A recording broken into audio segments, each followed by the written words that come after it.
The Anunnaki gods were the ancient gods of Mesopotamia, and somehow they knew everything. And it's got something to do with their mysterious origins.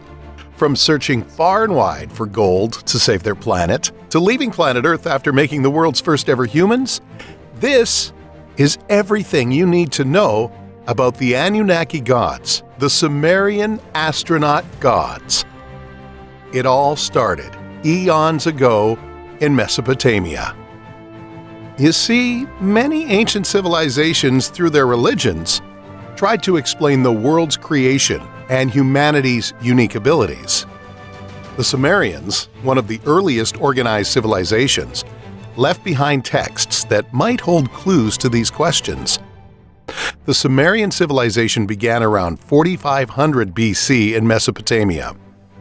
Known as the Black-Headed Ones, the Sumerians lived in what is now modern-day Iraq.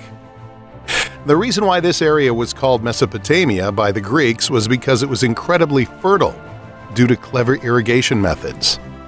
Not only that, but the Sumerians were known for their creativity and likely invented the first form of writing. They initially used simple pictures on clay tablets before developing cuneiform, a script shaped like wedges around 3000 BCE. In fact, in 1849, archaeologists found 14 clay tablets with Sumerian writing in Iraq. And after translating these texts, they uncovered an incredible story about the Anunnaki gods that many scholars consider the gods of ancient Mesopotamia. Before Zeus and Osiris, the Sumerians worshipped the Anunnaki, who were said to have wings and wore horned caps having control over humanity. Most Sumerians saw them as heavenly beings who shaped their society's fate, but some people think that they were otherworldly beings that came from a different planet.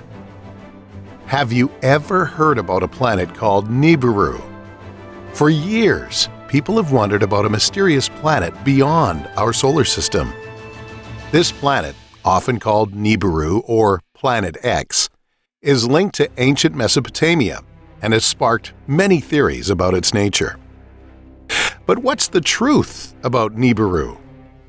Some think it's a huge planet with a long, looping orbit around the Sun, while others believe that it might even be home to advanced aliens who could have visited or lived on Earth in the past. According to the Sumerians, the planet Nibiru was at the edge of our solar system, and every 3,600 years, it swings close to Earth, which is where the Anunnaki were from. Now, things weren't looking so good for these gods. Their home planet's atmosphere was rapidly deteriorating fast, and it became really hard to even grow basic crops for food. So the Anunnaki needed a quick fix. Their research showed that using gold could patch up their planet, but there wasn't much of it available on Nibiru or any of the neighboring planets. So together with their leader, Enki, 50 Anunnaki astronauts searched far and wide for gold until they made their way onto Earth and landed in Mesopotamia. A legend has it that they established a settlement called Eridu within 6 days, in a region they declared as Eden. Initially, the Anunnaki planned to extract gold from the ocean near Eridu, after which Enki declared the 7th day a day of rest. Eden was an area in Mesopotamia between the Tigris and Euphrates rivers, and the twin peaks of Mount Arata served as guides for their spacecraft. Later, the gold mining was moved to Africa for bigger quantities. Enki led operations there while his half-brother Enlil took control of the Eden space station. But of course, they couldn't do it all on their own. And that's when they brought in more help. To help with the gold mining, the Anunnaki initially had the Igigi serve them. But who were the Igigi? In Mesopotamian mythology, the Igigi were heavenly beings who served the Anunnaki. They were younger than the Anunnaki and initially worked as their servants. But then, Igigi revolted, so the Anunnaki had to find another labor source. And it's important to remember that the Igigi weren't exactly slaves. Instead, they were respected and made to work to ease the Anunnaki's burden. The Igigi stayed in orbit around Earth and managed communication between Earth and Nibiru. They stayed on platforms in Earth's skies, where processed gold ores were delivered by shuttles. These ores were then transferred to spaceships and sent to Nibiru. But after years of hard work, the Igigi grew tired and rebelled against the Anunnaki. They burned their tools and surrounded Enlil's house, forcing the Anunnaki leaders to find new laborers. The Igigi rebellion might have sparked the Earth's first war, and it definitely had its own consequences. While the Anunnaki defeated them, they now needed new workers. Their solution was to create a new, more obedient race of intelligent beings. After a long and heated discussion among the gods, it was decided, with Enki's suggestion, to create a new worker to replace the Igigi. This new worker would be a mix of Anunnaki DNA and the DNA of the most advanced primate on Earth at the time, likely Homo habilis, around 440,000 years ago. Enki and Ninhursag led the project, with Ninhursag overseeing the medical lab. Initially, this genetic blending led to the birth of strange beings like the Nephilim giants, who were strong but lacked intelligence. There were many failed attempts before a successful prototype called Adama by Ninhursag was born in the lab using Anunnaki surrogate wombs. The Adama hybrids were sterile, so they could only be born using Anunnaki females as surrogates. With time, the demand for these primitive workers grew among other Anunnaki stationed at different base stations, and Enki had trouble keeping up. And that's where this story took a rather dark turn.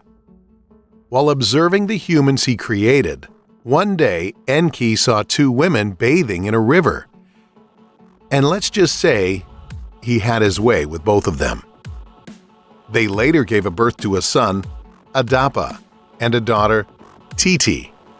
And despite being half human, they could reproduce on their own. Enki raised his children in the garden facility in Eden, educating and clothing them like the Anunnaki. Adapa and Titi were highly intelligent and represented the best results of the Anunnaki genetics project. However, Enki faced a problem he couldn't solve.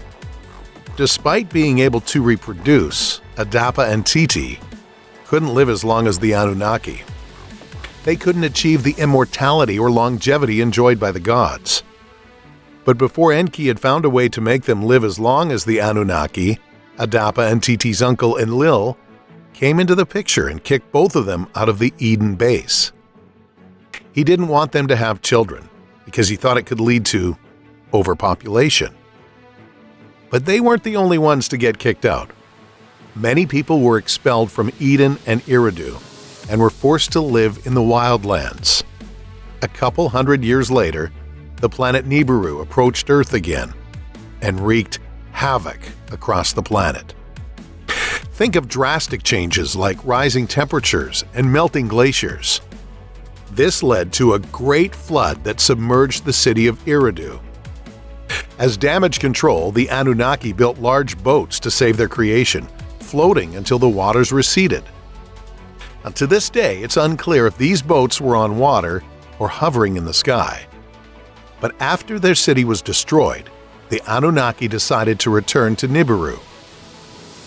However, before leaving, they gave humans knowledge of architecture, mathematics, music, and writing, and also taught them to establish a monarchy system, with leaders from their own bloodline having the right to rule over others. Guess we know now where nepotism comes from.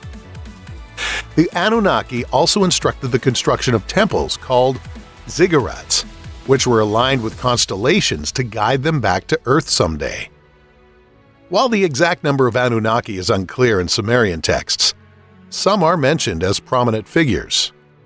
The most powerful deity was Anu, who symbolized heaven and possessed infinite wisdom. Anu was a Mesopotamian sky god and part of the triad with Enlil and Enki.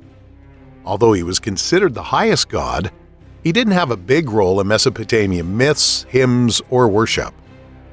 Anu was seen as the father of all gods and was usually depicted wearing a horned headdress symbolizing strength. Anu's wife Kai represented the earth, and it was their union that gave birth to the Anunnaki, often called the children of heaven and earth.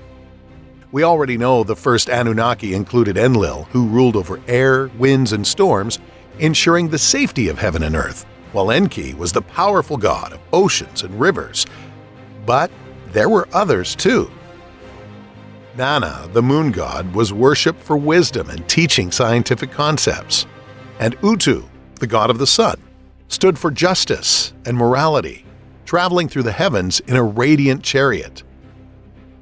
Inanna, Utu's twin sister, was the goddess of fertility, war, and political power, known as the Heavenly Queen, and was known across Mesopotamia by various cultures like the Akkadians, Babylonians, and Assyrians. But if you want to check out some more mythological content, make sure to click on this next video.